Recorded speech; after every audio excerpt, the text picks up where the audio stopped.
బ్రహ్మనాయుడు గారి తెలుగుదేశం పార్టీ మొట్టమొదట స్థాపించినప్పుడు ఎన్టీఆర్ హయాంలో కనీసం వాళ్ళకి శుభాకాంక్షలు చెప్పైనా స్టార్ట్ చేయండి మీరు. శుభాకాంక్షలు చెప్తాను సార్. శుభాకాంక్షలు ఎన్టీ రామారావు లేడు కదా. ఎన్టీ రామారావు గారు లేకపోతే ఇప్పుడు ఎవరు అధినేత ఎవరున్నారో వారు ఆ కేడరు పార్టీ ఎమ్మెల్యేలు ఎంపీలు డీవియేషన్ ఉంది సార్. ఇక్కడ పార్టీలో చూస్తే ఎన్టీ రామారావు గారు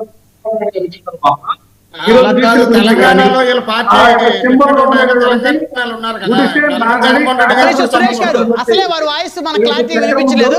దయచేసి వారిని చెప్పనండి, వారు ఏం చెప్తారో చెప్పనివ్వండి.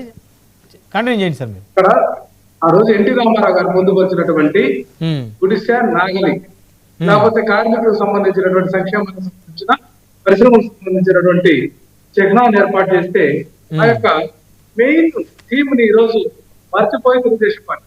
ఇక్కడ 4.0 సీఎం గా ఉన్నటువంటి చంద్రబాబు నాయుడు గారి పేరుతో చూసుకోదగినటువంటి చెప్పానంటే ఎన్టీ కుమార్.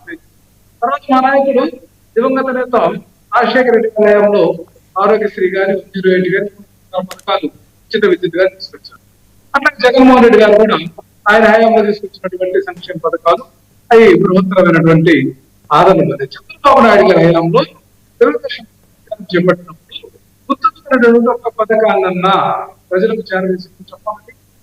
ఇక్కడ ఏంటంటే ఎన్టీ రామారావు హయాంలో చంద్రబాబు నాయుడు గారి హయాంలో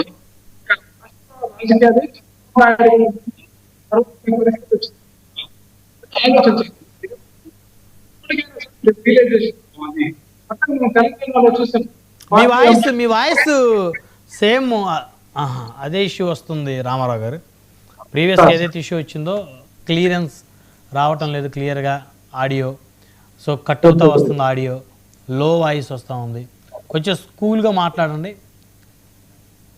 ఇక్కడ తెలంగాణ అంశాలు చూస్తే అక్కడ క్రితంసారి కాళేశ్వరిని బీపీ నాయకుడిని అధ్యక్షుడిగా పెట్టి ఆయన ముఖ్యమంత్రి చేస్తామని చెప్పిన తర్వాత అసలు ఆ యొక్క విధానం ఆయన్ని పార్టీ నుంచి బయటకు పంపించినటువంటి విధానం చూస్తే ఎందుకంటే పార్టీ గురించి లేకపోతే తెలంగాణ పార్టీ విధానాల గురించి ఆయన చెప్పింది ఒకటి చేసింది ఒకటి. అట్లాగే ఎల్ రమణ అని చెప్పి మాజీ ఎంపీ సీనియర్ నాయకుడు ఆయన కూడా బీఆర్ఎస్ ఎమ్మెల్సీ ఉంటున్నాడు.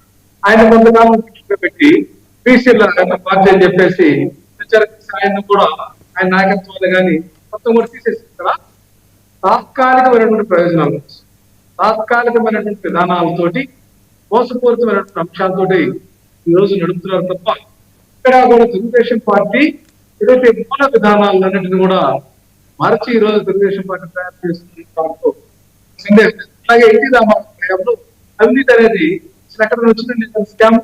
చంద్రబాబు నాయుడు గారు చెప్పిన తర్వాత ఆయన ప్రభుత్వాల్లో అసలు అవినీతి అనేటువంటి అంశం చూస్తే ఏ అంశం కూడా జరగలేదు, ఏ చర్చ కూడా లేదు కదా. ఇవన్నీ తేడాలు ఉన్నాయి. ఖచ్చితంగా ఇప్పటికైనా ఆ యొక్క అంశాలన్నీ కూడా ఎన్టీ రామారావు గారు తీసుకొని కానీ అట్లాగే మేము ఏదైతే వైఎస్ఆర్ కాంగ్రెస్ పార్టీ ఇచ్చినటువంటి మాట నిలబెట్టుకుని మేనిఫెస్టోలన్నీ అన్ని అంశాలని అమలు చేయాలనేటువంటి ఆలోచన విధానంతో పోతున్న విధానాలు కానీ అన్నిటిని తీసుకొని వాళ్ళు సరి చేసుకోవాలని చెప్పేసి ఈ సందర్భంగా నేను తెలియజేస్తాను. ఓకే, వన్ వర్డ్ కంక్లూజన్ తీసుకుందాం. సురేంద్ర నాయుడు గారు, సో ఎన్టీ రామారావు గారి దగ్గర ఉన్నప్పుడు పార్టీ బాగుంది, చంద్రబాబు నాయుడు గారి దగ్గరికి వచ్చిన తర్వాత పార్టీ అవినీతి మరకలు అంటాయి అనేది వారు చెప్పినటువంటి ఎంటైర్ ఎపిసోడ్ నాకైతే అర్థమైంది. అంతే కదా రామారావు గారు? బ్రహ్మనాయుడు గారు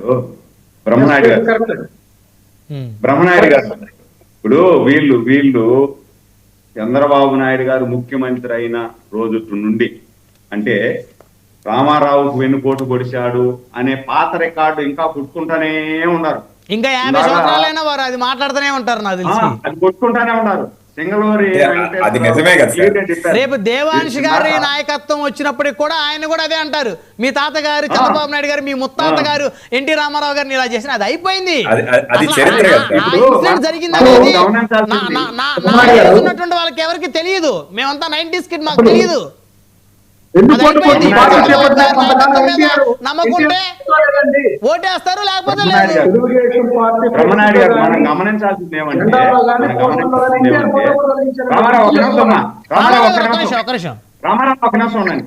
మనం గమనించాల్సింది ఏమంటే ఎన్టీ రామారావు దగ్గర నుండి చంద్రబాబు నాయుడు గారు ముఖ్యమంత్రి అయిన తర్వాత మళ్ళా 3 సార్లు ముఖ్యమంత్రి, ఒకసారి కాదు, మళ్ళా 3 సార్లు ఆయన ముఖ్యమంత్రి అయింది. 3 సార్లు